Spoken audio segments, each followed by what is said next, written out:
They will not commit to you, but they still act betrayed when you behave like you are single. They will not give you clarity, but they still want explanations. They will not offer consistency, but they still monitor your attention. They will not build a relationship, but they still react when someone else gets close. And that is the mind game. They want the emotional power of commitment without the actual responsibility of commitment. They want access to you, influence over you, reassurance from you, loyalty from you, and sometimes even emotional obedience from you. But when you ask what this is, they suddenly become confused, overwhelmed, pressured, or unsure. That is possessiveness without commitment. It is one of the most confusing psychological traps because it can look like care in the story while functioning like control in the structure. The story says they are protective. The structure says they want control without responsibility. The story says they must really care if they get jealous. The structure says they still are not choosing, committing, repairing, planning, or taking shared responsibility. The story says maybe they are scared of losing me because I matter. The structure says they are scared of losing access while still refusing the cost of partnership. And if you do not know how to separate story from structure, you can become loyal to a person who acts like they own a place in your life while never giving you a secure place in theirs. That is why this pattern hurts so deeply. It does not feel like simple rejection. Simple rejection would be painful but clear. This is different. This is being pulled into a gray zone where someone acts like they have a claim on you but refuses to become accountable to you. They want you available, but not asking. Attached, but not secure. Loyal, but not officially chosen. Close, but not allowed to expect too much. And the longer you stay inside that contradiction, the more your nervous system starts confusing possessiveness with love. If you feel like you are being treated like a partner when they want access, but a stranger when you need commitment, your nervous system is not failing you. It is detecting a hidden contract you never agreed to. If this kind of clarity helps your nervous system settle, subscribe. PsychBond is a daily decoder for psychology, relationships, and avoidant and anxious attachment patterns, so you stop guessing. To understand this pattern, you have to look at the difference between story and structure.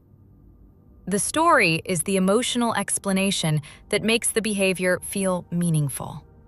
The structure is the actual pattern that your life is organized around. Story says, they check on me because they care. Structure says, they want to know where I am, but they still do not show up reliably. Story says, they get jealous because I am important. Structure says, they react when I give attention elsewhere, but they do not create a committed agreement. Story says, they are just scared of labels. Structure says, they benefit from my loyalty while avoiding the responsibility of naming what we are. Story is what you hope the behavior means. Structure is what the behavior actually builds. Believe the structure. And that distinction changes everything. Because a person can tell a very emotional story around possessiveness. They can say, I just do not want to lose you. I just get weird when I care. I just do not like seeing you with other people. I just need to know you are still there. I am not ready for commitment, but I do not want you to disappear. Those sentences can feel intimate. They can sound like vulnerability. They can make you feel chosen for a moment. But the question is not, does the story sound emotional? The question is, what structure follows it? Do they become clearer? Do they become more consistent? Do they make agreements? Do they respect your freedom if they refuse to commit?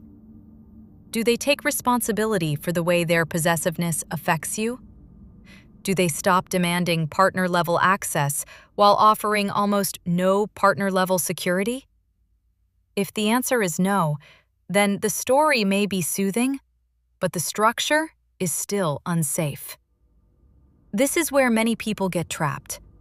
They judge the relationship by the story, because the story has feeling. The story has intensity. The story has words that sound close to love. But your nervous system does not live inside their story. It lives inside the structure. It lives inside the late replies, the vagueness, the jealousy, the non-answers, the sudden pullbacks, the monitoring, the tension, the emotional claim without the committed reality. Your body does not calm down because someone says they care. Your body calms down when the structure becomes safe enough to trust. Stay with this, because the invisible leash is where many people get pulled back in. It is the subtle way someone can control your behavior without ever making a clear promise.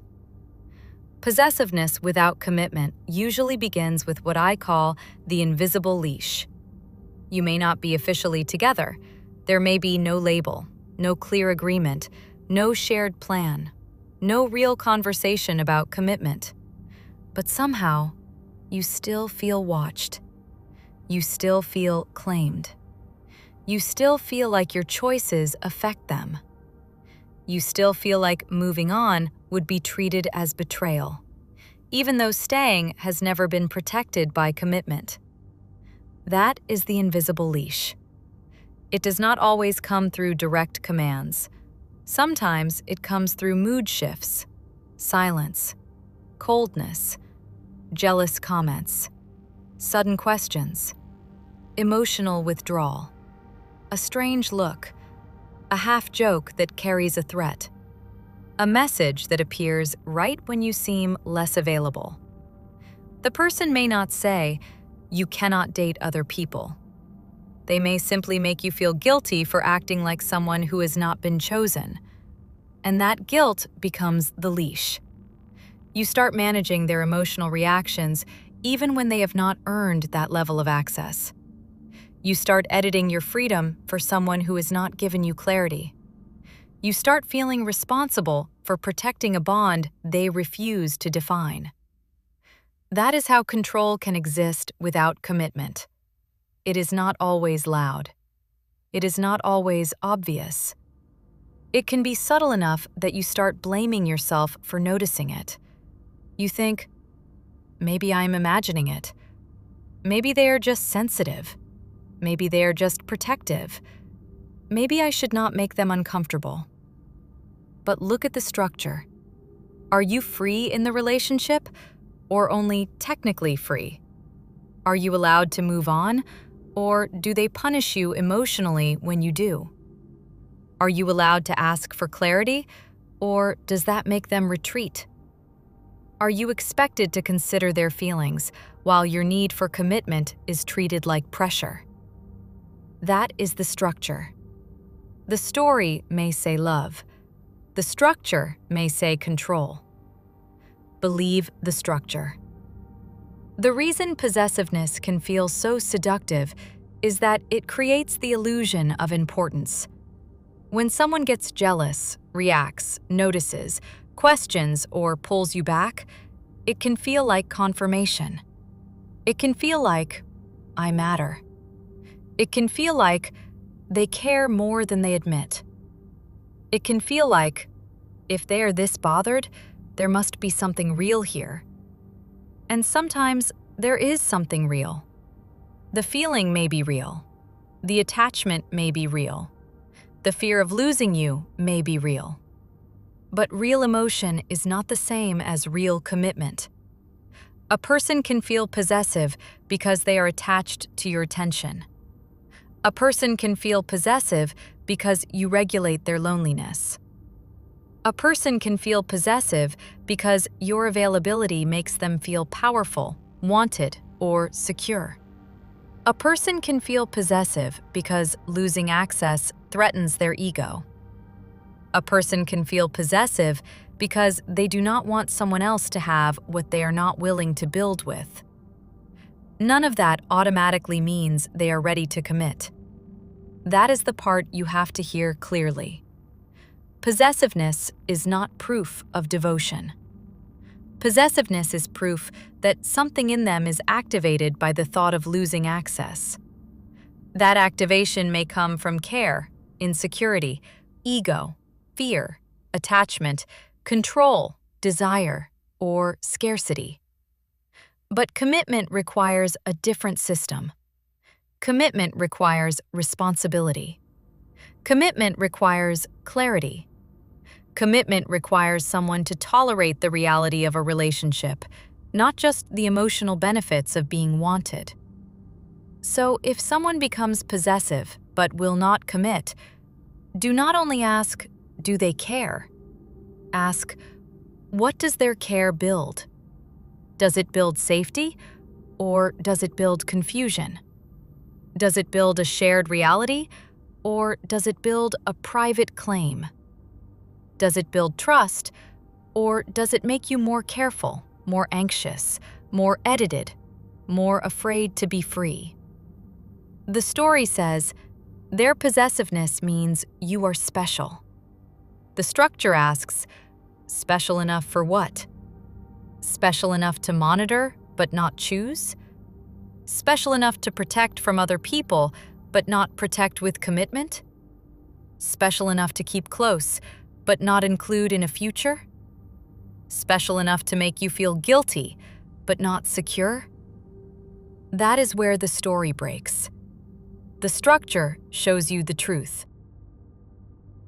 One of the most painful parts of possessiveness without commitment is that it reverses the normal rules of fairness.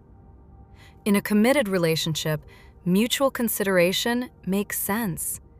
You talk about boundaries. You talk about what feels respectful. You talk about what loyalty looks like. You build agreements together. But in this pattern, one person wants the emotional benefits of those agreements without actually agreeing to anything. They want you to behave with loyalty, but they do not want to define the relationship.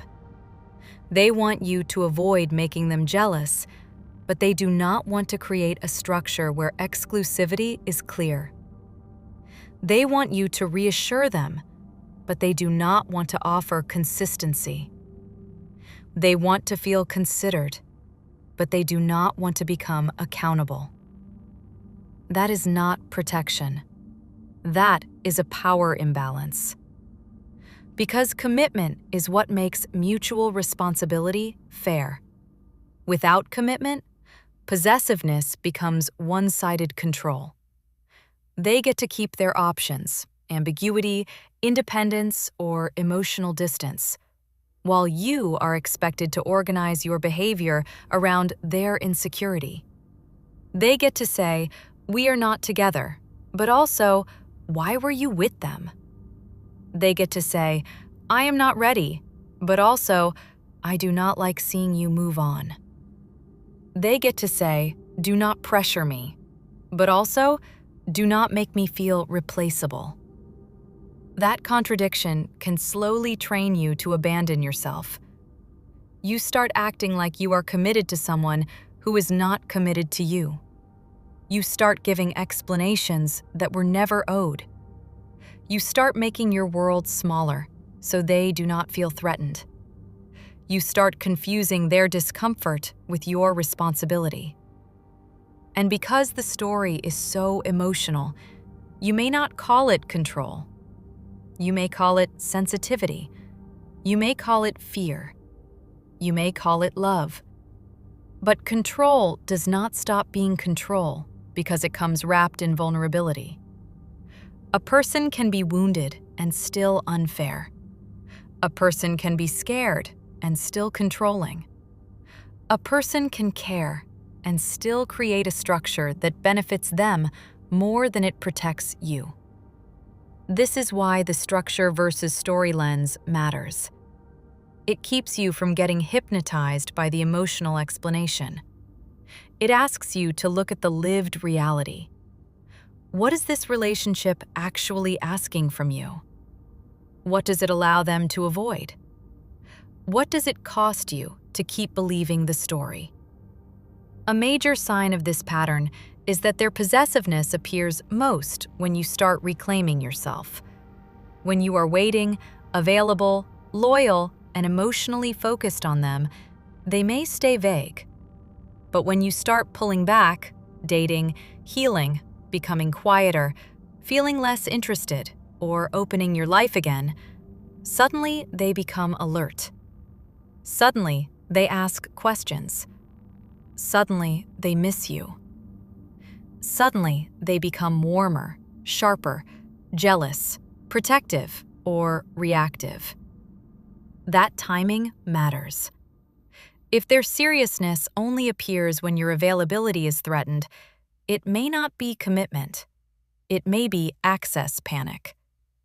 Access panic sounds like love because it shows urgency. But urgency is not the same as devotion. Urgency often means, I am scared I am losing the comfort I did not fully value when I had it. Commitment means, I am willing to create a structure that protects this bond even when I am not afraid. That is the difference. Someone who only becomes activated when you leave may not be choosing you. They may be responding to the loss of control. And if you mistake that response for commitment, the loop resets. You were detaching. They sensed it. They reached. You felt chosen again. You softened. Then the structure stayed the same. No clarity, no commitment, no shared plan, no repair, no accountability. Just another emotional surge that kept you from leaving. This is why possessiveness without commitment can become addictive. It gives intermittent proof. It does not give stable safety. It gives a hit of importance right when you are close to accepting the absence of commitment. It makes you think, maybe they finally understand. Maybe they really do care. Maybe this reaction means I should stay. But the reaction is only meaningful if it becomes structure. Does the jealousy become a conversation? Does the fear become clarity? Does the possessiveness become a real agreement? Does the discomfort become responsibility? Or does it simply pull you back into the same undefined place? If the structure does not change, the story is not enough. You cannot live on moments where someone acts serious only because you are slipping away. You need someone who can be serious when you are present too. Another sign is that they frame your boundaries as punishment. When you stop giving unlimited access, they act wounded. When you stop explaining yourself, they act betrayed. When you start dating or moving forward, they act like you did something cruel. When you ask for commitment before giving commitment-level loyalty, they act like you are pressuring them. This is where the psychology becomes very clear. They are not only avoiding commitment, they are trying to keep the benefits of your commitment while rejecting the obligations of theirs. Your boundary interrupts that deal. Your freedom exposes the lack of structure. Your refusal to act claimed without being chosen forces the relationship to become honest. And people who benefit from ambiguity often experience honesty as a threat. That does not mean you are wrong. It means the structure depended on you not naming it. The moment you say, I cannot keep giving partner-level loyalty without partner-level commitment, the fantasy has to collapse or evolve. A healthy person may feel uncomfortable, but they can respect the fairness of that boundary. A controlling person will often make your boundary feel like abandonment, betrayal, selfishness, or cruelty. That is how the story tries to pull you back. It says, look how much you hurt them. Look how jealous they are. Look how scared they are. Look how much they must care. But the structure asks, are they using that hurt to build or to regain control? Are they moving toward commitment or trying to make you feel guilty for needing it? That question will save you from confusing emotional intensity with emotional responsibility. The story says, they are afraid of losing me. The structure says, but are they willing to show up differently? Believe the structure. If not, the fear is not a promise. It is just another feeling.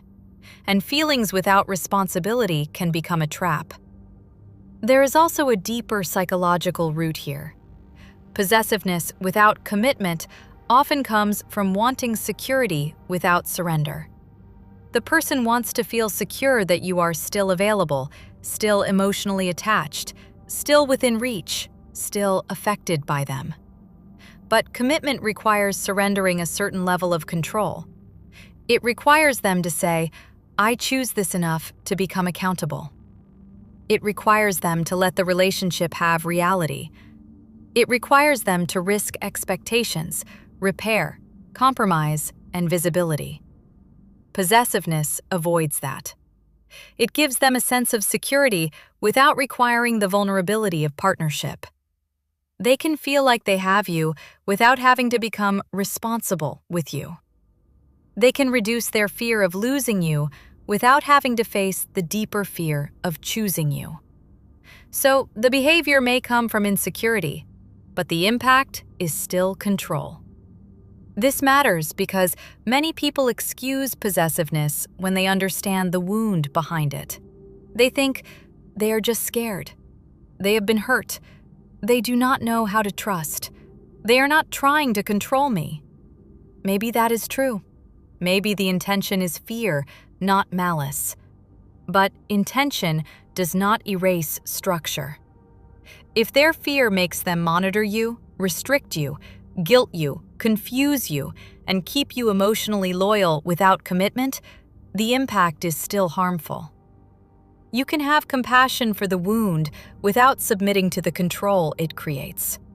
That is maturity. You do not have to demonize them. You also do not have to disappear inside their insecurity. A wound may explain why someone wants control. It does not give them the right to control you without commitment. Another part of the structure is the absence of repair. Possessive people may react strongly to perceived threats, but not repair the actual harm their reactions create. They may question you, get cold, withdraw, accuse, make comments, or create tension, then later act like nothing happened. The story says, they just care so much they got triggered. The structure says, your nervous system is left managing their reaction without receiving repair. Commitment is not only about a label, it is about what happens after tension. Can they own their behavior? Can they say that was unfair? Can they recognize that they cannot demand loyalty while refusing clarity? Can they repair the emotional pressure they put on you? Can they respect your right to live freely if they are not creating a committed structure with you? Without repair, possessiveness teaches you to walk on eggshells. You start anticipating their reactions. You start hiding harmless things. You start over-explaining. You start managing information to prevent conflict. And then the relationship becomes organized around their emotional comfort, not mutual safety. That is the structure. It does not matter how romantic the story sounds if the structure makes you smaller. Love should not require you to become less free in order for someone else to feel more secure. Love should not require you to prove loyalty to a person who refuses to create a loyal container. Love should not turn your independence into a threat while keeping their avoidance protected. A fair relationship has mutual responsibility. Possessiveness without commitment does not. It asks one person to behave as though commitment exists, while the other person refuses to build it. That is why it feels so destabilizing. Your body is responding to a hidden contract you never agreed to. The hidden contract says, "Stay available, but do not ask too much. Reassure me, but do not expect consistency. Consider my jealousy, but do not ask for commitment. Protect my access, but accept my ambiguity." That hidden contract is what keeps the nervous system unsettled. You are not fully free, but you are not fully chosen. You are not single in your body, but you are not secure in reality. You are emotionally attached to someone who keeps making claims without making commitments. And the more you try to make sense of it through the story, the more confused you become. The way out is to stop debating the story and start reading the structure. Not what do they say when they are scared, what do they build when they are calm? Not how do they react when they might lose you? How do they show up when they have you? Not do they get jealous? Do they create clarity? Not do they want access? Do they offer commitment? Not do they act like you matter in emotional moments? Do they make choices that protect your nervous system over time? These questions cut through the fog because they measure behavior, not intensity. If someone is possessive but not committed, the answer is not to prove your loyalty harder. The answer is to stop giving commitment-level access to a non-committed structure. That does not mean you have to punish them. It means you align your availability with reality. If there is no commitment, you are not obligated to behave like you are committed. If there is no agreement, you are not obligated to follow unspoken rules that only benefit them. If there is no clarity, you are allowed to stop organizing your life around their confusion.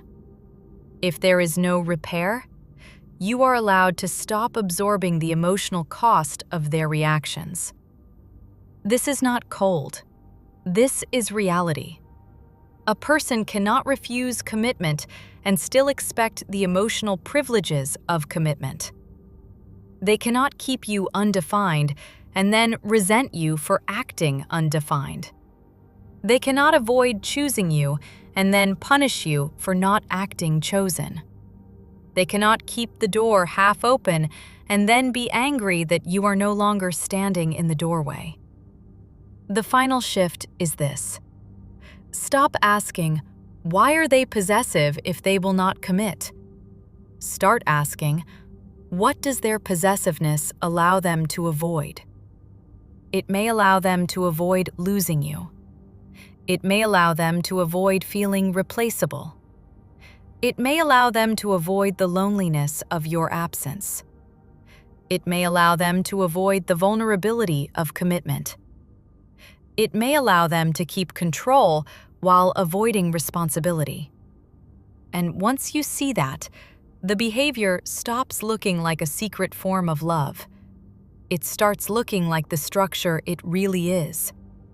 Control without commitment. Access without accountability. Claim without repair. Emotion without responsibility. That clarity may hurt, but it gives you your freedom back. Because you no longer have to keep turning their possessiveness into a love story. You can name it accurately. If they care, care can become commitment. If they are scared, fear can become honesty. If they are jealous, jealousy can become a conversation. If they want access, access can come with responsibility.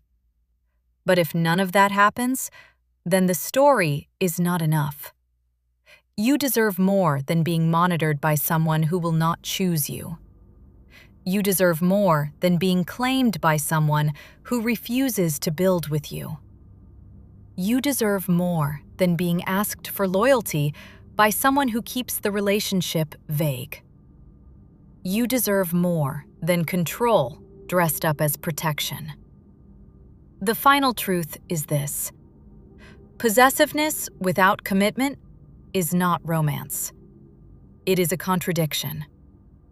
It says, I want influence over your choices, but I do not want responsibility for your safety. It says, I want reassurance from your loyalty, but I do not want to create the structure that makes loyalty fair. It says, I do not want to lose you, but I also do not want to fully choose you. And you do not have to keep calling that love just because it feels intense. The story may say they care, but the structure tells you whether their care is safe. Believe the structure. If there is control without commitment, there is no safety. If there is possession without responsibility, there is no partnership. And if someone wants the emotional privileges of commitment, they need the maturity to actually commit. If this helped your body feel a little safer, liking this video helps it reach someone else who needs this clarity. Welcome to PsychBond. You're safe here.